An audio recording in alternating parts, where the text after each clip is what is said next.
Pochválený bude Ježiš Kristus.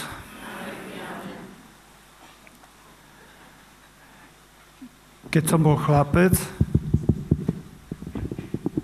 pamätám si, keď sme bývali najprv u babky, mali sme obraz Panny Márie v spálni. S rodičmi sme spali ako deti. Potom sme sa presťahovali do bytovky a potom naši malovali a menili potom tie izby a dali nás chlapcov, sme boli traja bratia, do jednej izby, do detskej izby a prišla mama, usmiatá mama a donesla Pannu Máriu, obraz Panny Márie. Ako malý chlapec som pozeral, čo robí. A mama prišla nad moju posteľ a otcovi povedala, poď sem, pribi to tu. Také oči som vypulil, otec tam pribil Pannu Máriu. Matka ju priniesla nielen nad moju posteľ, ale do môjho srdca. A otec ju tam priklincoval. Panna Mária bola a vždycky stred v mojom živote. Samozrejme, ako dospievajúci som si tam dolepil všeličo. Z pravej strany Vinetov na koni, z ľavej strany Bruzlí, karatista, hore Reinhold Messner, 14-8 tisícovek a sám, horolezec, pušky, medvede, kone, všetko možné, ale Panna Mária bola vždy v strede. Moja mama sa chytila za hlavu, chlapče, čo len z teba bude. Panna Mária. V strede Panna Mária. Prosím. Moja mama bola učiteľka, bola veriaca, nikdy nezaprela svoju vieru a preto si veľmi veľa vytrpela. Veľa. Mala najnižší plat v okrese Poprad. Najnižší. Potom ju hodili do rómskej osady a potom ju naspäť dali. Gusta Fučíková, jakýmsi zázrakom zasiahla, vrátili ju nazad. Ale moja mama, otec tak popíjal a tak mama prišla z roboty domov s pláčom, lebo riaditeľ ju zasekal a s pláčom išla zase do roboty, lebo zase otec.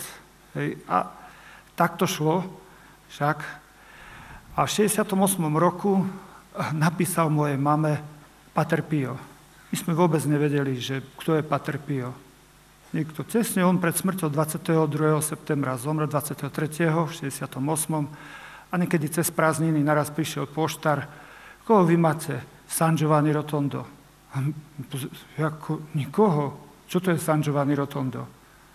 A tam list a meno mojej matky a vnútri Pater Pio sa modlí, spája sa s vašim utrpením, modlí sa za vás. Také oči sme vypulili, čo to je. Poštár si pýtal známku. Celá rodina sme založili Patra Pia za sklo. V kuchyni dodneska tam je.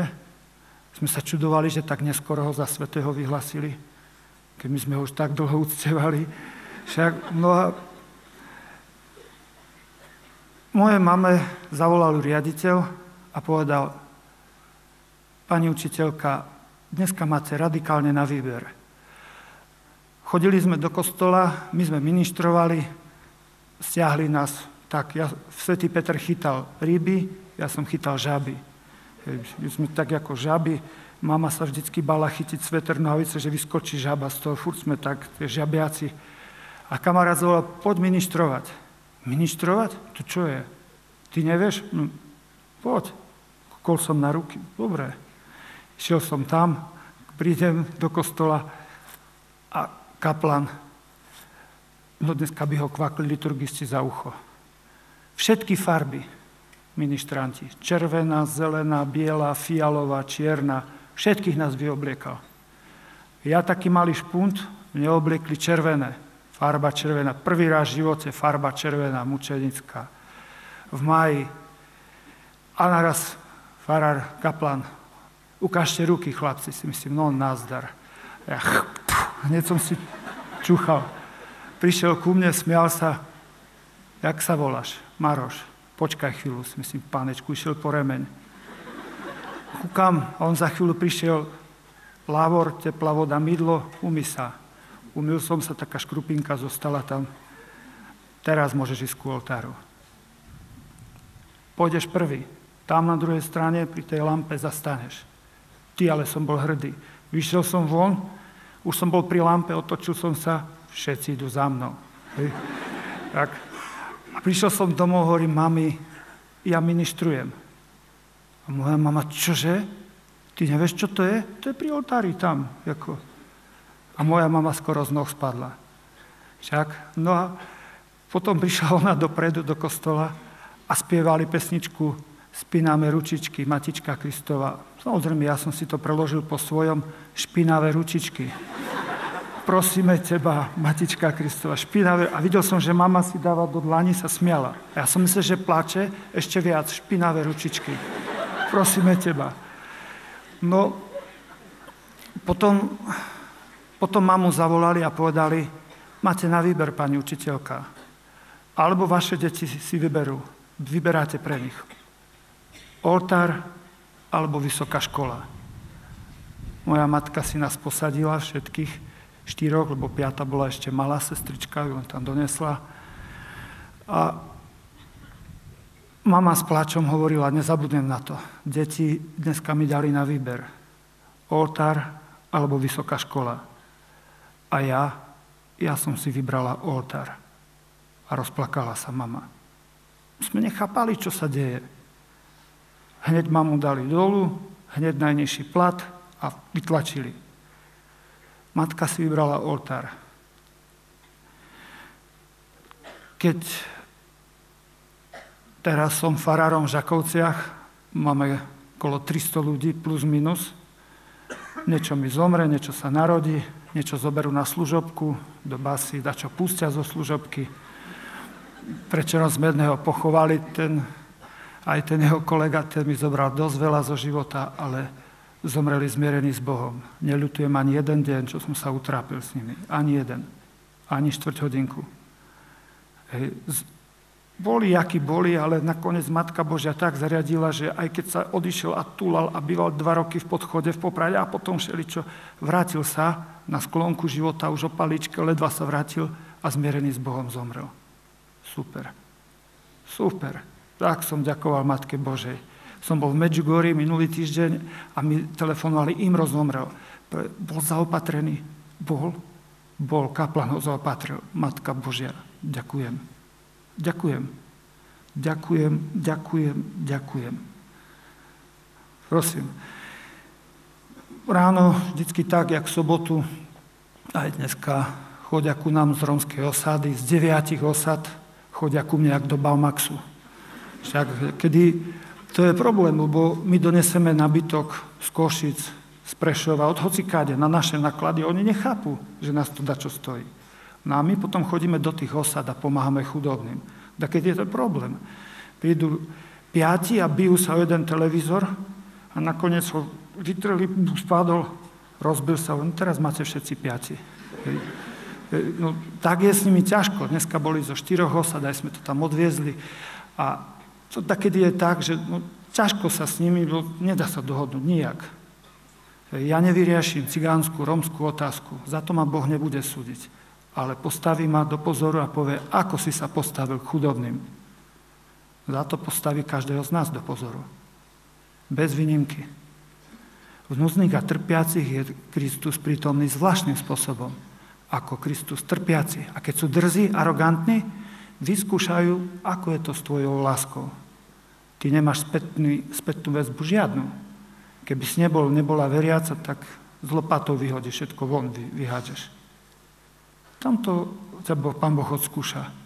Však, no a keď prídu taký chaos, zmatok, jak dneska, všetko ešte, a potom moja mama pred 2 rokmi o takomto čase bola havarka. Prešiel šofér do protismeru v plnej čiare o meter a zroloval mojich rodičov v aute. Otec to prežil, mama už sa potom z toho nepozbierala. Aj keď ležala, aj keď mala bolesti, nepočul som jednu nadávku na šoféra, jedno ponosovanie. Jednu jedinú. Prvnež mama zomrela, mama mi hovorí, Maroško, som veľmi rada, že si kňaz. mám ťa veľmi, veľmi, veľmi, veľmi, veľmi, veľmi, veľmi, veľmi, veľmi, veľmi, veľmi, veľmi rada. A keď sa brat opýtal, mami, a koho máš najradšej? Si to keľu zlá otázka. Joj, nedobre, bo to, jak to bude medzi súrodencami? Mama bez myhnutia oka povedala, ja vás mám všetkých rovnako rada. Super, to bolo super. Všetkých vás mám rovnako rada. Z fleku odpovedala matka. Hneď, z fleku. Však. No a keď som bol taký nervózny, takú jednu sobotu a mama pricupitala ku mne, 80-tnička, až už tesne pred 80 rokom, a už pricupitala a v tom chaose z matku, kde ja sa s Romami tam nacahujem, tam komu čo, jakú postel, tomu toto. A mama, odbalený banán, Maroško, prosím ťa, zjedz ten banán. Ja kúkam na ňu. Mami, a tak blbo som povedal. Mami, prečo ma s takými hlúpostiami otravuješ teraz? A mama pozrela na mňa s tými modrými očami. To nie sú hlúposti. Ja chcem, aby si zjedol tento banán. Mám ťa rada. Mami, teraz, joj. Mama odsupitala, sadla tam na lavičku, držala banán a pozerala na mňa, jak ja tam nerváčim a nacehujem sa, robiť tam. Po čase kúknem na mamu, ona tam stále sedí. Prišlo mi jej ľúto. Pozrel som na mamu, som sa usmiel. Na ten signál vystrelila jak raketa hneď ku mne a hovorí, Maroško, zjedz ten banán. Ja som jedol banán, úplne som bol šťastný, že som jedol banán a mama ma chytila za ruku a pozrela mi do očí. Maroško, prosím, mami, ja ťa mám rada, aj keď si nervózny. Ach, človeče, tak jak šíp do srdca. Som sa zahambil. Naraz som sa zdekoval na izbu, pred obraz Božieho milosrdenstva mám na izbe, odpusť, môj Bože, jaký som cvok. Odpusť mi, môj Bože. Matka Božia ťa miluje, aj keď si hriešná. Moja matka sa to naučila od Matky Božej, ktorú mi zavesila nad posťou. Toto sme sa prišli naučiť od Márie. Karmel, to je to miesto, kde sme si prišli očistiť svoju vieru. Nájsť, znova ju nájsť. Možno mnohí z nás ju stratili. Kto nám to pomáha? Naša matka. Matka Božia. Špičkovo. Čo je to viera? Svätý Anselm hovorí takú výbornú poučku, je to odpoveď na Božie zjavenie. A čo nám Boh zjavil? Lásku. A ty odpovedáš neústami, životom. Boh ti zjaví lásku, v špeciálnom prevedení milosrdenstvo a ty odpovedaj láskou. Pozor, lebo robíme veľa chýb. Alebo nie sme milosrdní, ako bol Ježiš, jeden mantinel, alebo chceme byť milosrdnejší, než je Ježiš, druhý mantinel. Taký máme byť, ako bol Ježiš, v strede. Nie nemilosrdný, tvrdý, jak farizei, ktorí dovezli cudzoložnicu, ale ani nie je milosrdnejší, než Ježiš. Liberalizmus dneska sa robí, že je milosrdnejší, než Ježiš. Všimnite si, jak to spravil Ježiš. Čo hovoril svätý Augustín? Nenávidím hriech, ale milujem hriešníka. Čo to znamená? Matka okupe syna vo vaničke, bo spadol do blata, ale nevyleje ho do kanála aj so špinou. Syna okúpaného dá na osušku a špinu vyleje von. Bolo by zlé, keby matka so špinou vyliala aj syna. To bola tvrdosť, nemilosrdné. Ale bolo by zlé, keby ho nechala v tej špine sedieť tam. Aj tak by zahynul, aj tak. Prosím, čo urobil Ježiš? On neodsúdil tú hriešnicu, ktorú doviezli, tú cudzoložnicu, vystihnutú pri cudzoložstve. Ju okúpal, odpustil jej. Ale odsúdil hriech. Liberalizmus čo robí? Schvaľuje hriech. Schvaľuje. Ježiš neodsúdi prostitútku ani cudzoložnicu, ale odsudzuje smilstvo. Čo robí liberalizmus? Schvaľuje. Schvaľuje to. Schvaľuje. Za komunizmu tma, za liberalizmu hmla. Tak je. Svetlo evanjelia zasvietiš a v tme vidíš. Jasne. A v hmle zasvietiš a nevidíš. Vidíš, ale slabšie, treba ísť pomalšie a treba dávať väčší pozor. Jak to povedal jeden z biskupov. Pomalšie a väčší pozor. Hej, v liberalizme. Panna Mária nás učí pravej viere. Čistému milosrdenstvu. To sme sa prišli od Márie naučiť. Aby sme boli milosrdní, aby sme neboli nemilosrdní, jak tí farizei a zákonníci, ktorí prišli ukameňovať tú ženu, ale zase, aby sme neboli jak liberáli, že aj ospravedlňujeme hriech. Milujem hriešnika a nenávidím hriech. Toto sa chceme od Márie naučiť. Mária je čistý obraz, čistý zrkadlový obraz Ježiša. Toto sme sa prišli naučiť tu. A prečo Boh urobil stred Karmel práve tu na východnom Slovensku, v tejto dedinke? Prečo to nie je na strednom Slovensku, na západnom nejakom veľkom meste? Nevieme. Spravil to tu. Je to na dobrom mieste? Na vynikajúcom, lebo je tu Panna Mária. Vynikajúce miesto, to najlepšie. Vynikajúce miesto. Pozrite, matky, ženy, devčatá, budúce matky. Žena nebude šťastná, kým nebude matkou. Nebude. Buď to duchovnou, tam sú reholné sestry, buď to telesnou, rodiť deti, alebo sa nevydám, nezasvetím, ale pomáham pri starých, chorých, opustených. Teda matka. Žena nebude šťastná, kým nebude matka. Ak odmietne túto milosť byť matkou, stráti prirodzenosť. Milosť to je čo? Balíček všetkých potrebných vecí, ktoré potrebuješ pre spásu svojej duše a tých duší, ktorý ti Boh zošle do cesty. Keď ty toto odmietneš ako žena, matka, že ty nechceš byť matka, jedno z tých troch, strátiš prirodzenosť a potom sa choď pozrieť do Nemecka. Miesto malého decka tam hombali za psa. Psi, mačky, škrečky, fikusy, kaktusy, filadendrony. Nech sa páči. Bo tá matka, tá žena chce sa starať. A nechce zriadenie, tá bude nezriadené. Odmieta milosť, stráti prirodzenosť. Prosím. To je úloha matky. Bez matky je to ťažké. Pozrite, máme vyše 300 ľudí na mojej fare. Vyše 300 ľudí, plus minus. Niečo sa narodí, hovorím, niečo zomre, celičo. A teraz si predstavte, zavolali ma do väznice jeden väzeň, Marián, príď, prosím ťa, lebo prokurátorka ti pošla až neskôr pozvánku, vždycky to tak robí, aby som nemohol byť prepustený na pepečko, príď. No ale jak sa dostať do väznice? Lenže ja som tam učil a poznal som systém. Vedel som, jak sa prechádza do tej väznice, dostaneš červený listok, pečko, tu je väzenský kňaz, dúfam, že ma dodatočne za ucho nechytí, že som tak vošiel. No a ja som počkal, až budú právnici, dal som si dolu vetrovku, zobral som si takto fascikle a keď išli právnici, tak som si dal na hruď, položil. A vždycky, keď som išiel okolo tých ceste vratnice, vždycky som mal tak a keď som sa obrátil chrbtom, mal som tak. Čiže tak mi srdce bylo, až v krku som ho mal, ale snažil som sa prirodzene správať. Cez všetky kontroly som prešiel bez toho, cez všetky. Všetky. Ale tak mi srdce bylo. Tam vnútri vo väznici bol súd, prvé skočila prokurátorka, ak ste prešli cez bránu. Ne, prečo ste mi neposlali pozvánku včas? A súdkyňa, dobre, to teraz neriešime, pán farár, čo navrhujete?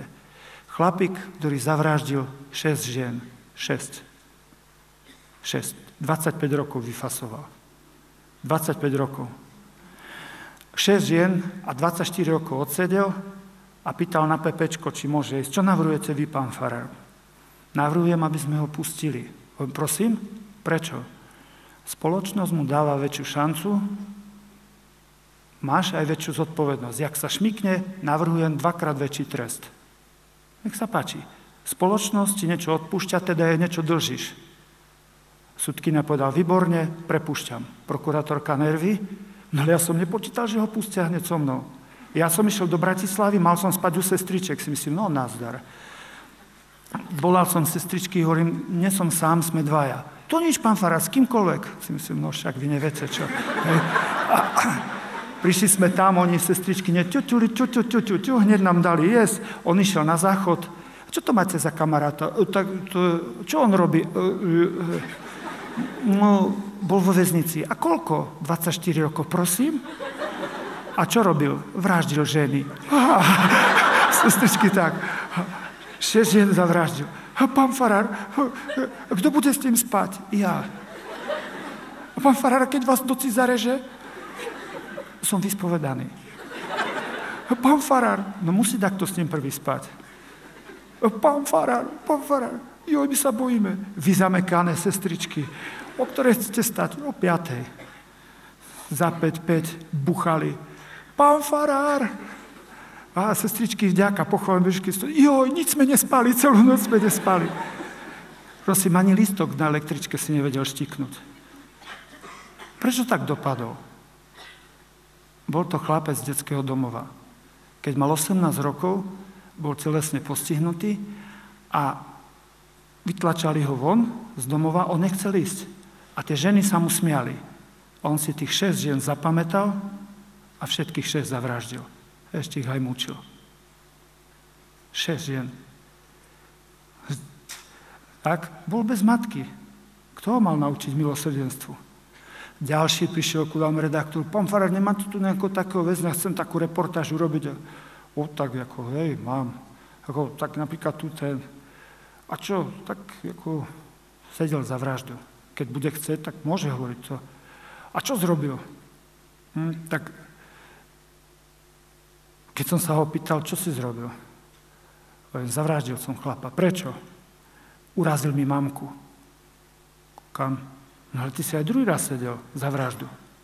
No, že hej. A za čo? Tiež mi urazil mamku. Ja hovorím, pán redaktor, nie že mu urazíte mamku. Tamten nemal matku, nepoznal ju, mal, ale nepoznal. Tento ju mal, ale nesprávne ju miloval. A ten ďalší, tretí, tiež sedel za vraždu. Nevšímal si svoju matku, nenaučil sa milosrdenstvu, začal popíjať, túlať sa, žena si našla druhého, on ju prichytil, zavraždil tú ženu, zavraždil aj tie jeho milenca a sebe pichol do krku. Jeho prebrali a prosím pekne, je u mňa dodnes. Plakal. Hovorí, ja nechcem vraždiť, ja nechcem zabíjať.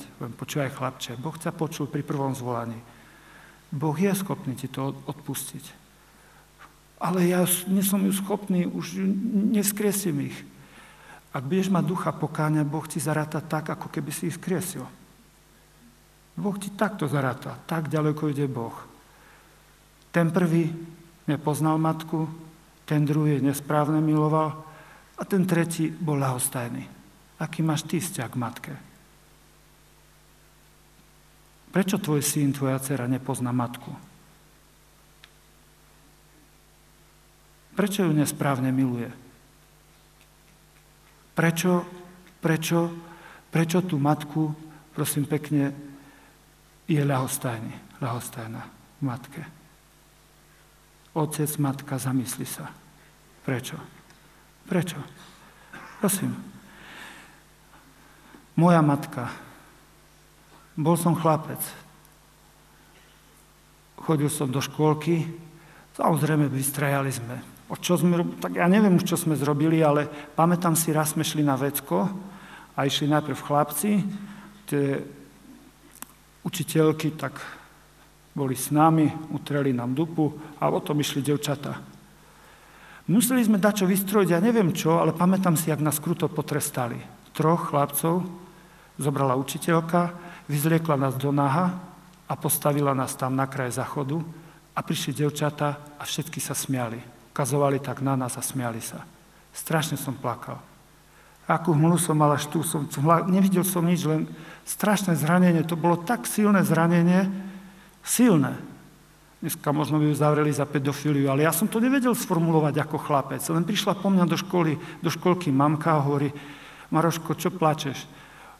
Mamka, tá pani učiteľka je zlá. Neukazuj na ňu. Mamka, ona mi veľmi ubližila. Mamka, ju nemám rád. Ale ja ťa mám rada. Pozrel som na mamu, naozaj? Áno. náplast na srdce. Hneď som sa zahojil. A ja ťa milujem, mami. A dal som jej pusu. Potom nás zobrali a ja viem, dievčatá mohli mať vlasy, aké chceli, ale s chlapcov robili blbcov. Nás tak strihali, jak chceli. Chytli nás tak, jak ovečky, plakali sme. Nechceli sme nič. Tak nás drapli, prišiel holič, opitý bol, to si pamätám ešte, nemal elektrickú mašinku, len tú ručnú. To skúbalo, bali sme sa, aj plakali sme, strašné poniženie. A tie ženy sa smiali. A holič sa smiali, všetci sa smiali. Dorafali nás také schody. Hej, strašne sme plakali. Potom veľakrát nás vyzliekli na vojne, jak dobytok. 50 chlapov naraz na jednu sprchu. Šups. Potom nás ostrihali veľakrát, zohavili. Nikto sa nás nepýtal, jak. Bol som tankista, vystrihali nás, šeli a pum, veľakrát. Však. No a keď som bol taký dostrihaný, prišla mamka a hovorí, mami, pozri, jak ma spotvorili. A plakal som. Mamka pozria, kto? Bol taký ujo a oni sa smiali. Ale mne sa páčiš aj tak, Maroško. Ja ťa mám rada. Dala mi pusu, zalepená rana.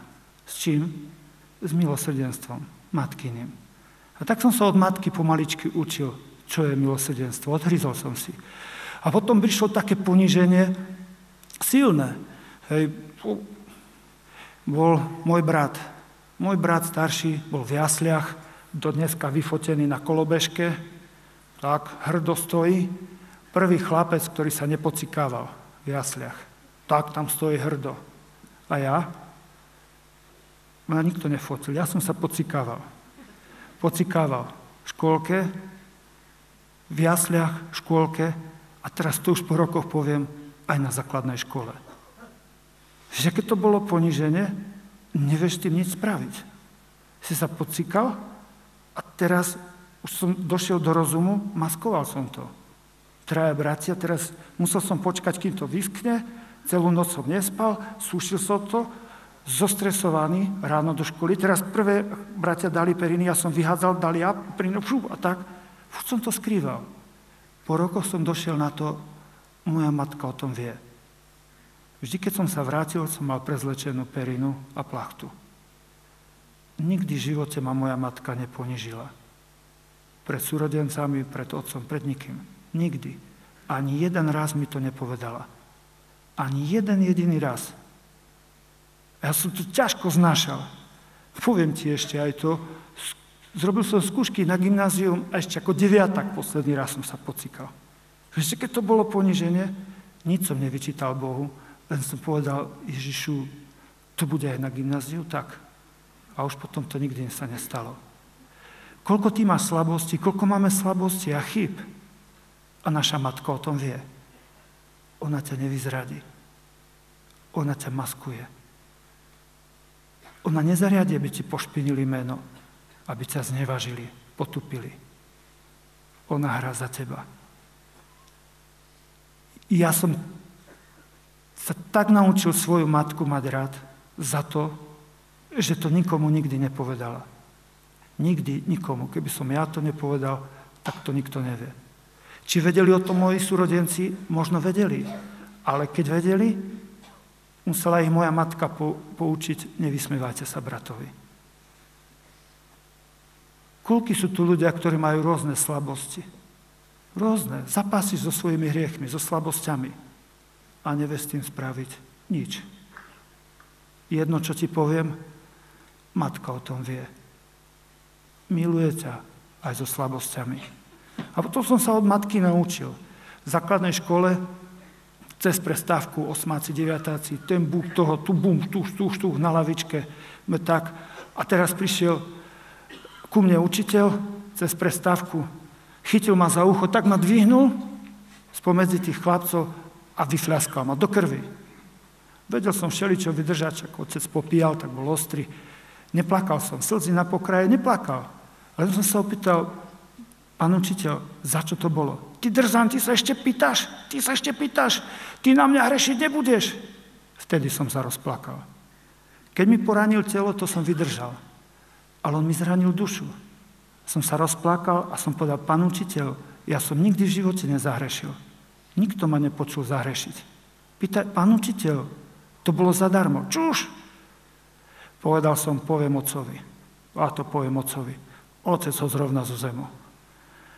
Utišil som sa, prišiel som domov a tak som ťuknul na toho učiteľa. Otec, ten učiteľ tak, to bol u nás vo vagónke a ja som mu dával posudok. Jaký posudok? No tak oni mali ako tú aktivitu, jak študenti a ja som mu dal dobrý posudok. Môj otec mu dal výborný posudok a on za tomu zmlatil zadarmo syna. Mal som na jazyku, ale som to spolknul. O pár rokov sa karta otočila. Raz večer takto otvoril dvere. Zaklopal a keď som ho zbadal, som myslel, že spadnem z noh. Môj učiteľ, ktorý ma vyfľaskal a zadarmo, zastal u mňa ako bezdomovec. Má odrezané nohy a o paliciach. Dodneska je u mňa. Pýtam sa on, tak čo, kedy ťa budem učiť na ten krst? Počkaj ešte, Marián, chvíľku ešte počkaj, týkame si. Keby som vtedy konal ľudsky spravodlivo, kde by bol dneska on? Vidíš, zabuchol by som dvere. O to sme šli z lesa s chlapcami. Statier, tam je taká tatranské Lomnice, kľukata zakrutá, a potom zase dvojitá kľukata. A boli motorkári, vyletel tam, ktorí ležali tam. Som povedal, počkajte, stojíme chlapci. Utekal som zaopatrovať, vždycky mám olejky pri sebe. Pribehol som tam, tí motorkári, tie hromy, blesky, hovorím, počkajte, puste ma tam. Kto si? Si doktor? Nie. Si ošetrovateľ? Nie. Si zdravoťák? Nie. Kto si? Kňaz. Keď som povedal, že som kňaz, ten zo zádu ma tak kopnul do zadku, naraz som sa vystiskal s borovicou. 13 rokov som chodil na karate. Prvé som bojový postoj do kolien a si myslím, jak mu fúknem gijaku cuky, viacej sa nedvihne. A v taký hlas, daj mu. A jednomu fúkni, teraz je odkrytý. Daj mu, vlož mu. Nie. Prišiel som do auta, chlapci, čo ti je farár? Ale nič. Farár, čo sa stalo? Nič. Došli sme dolu k Eurocampu v aute, stále som bol ticho. Kopnul ma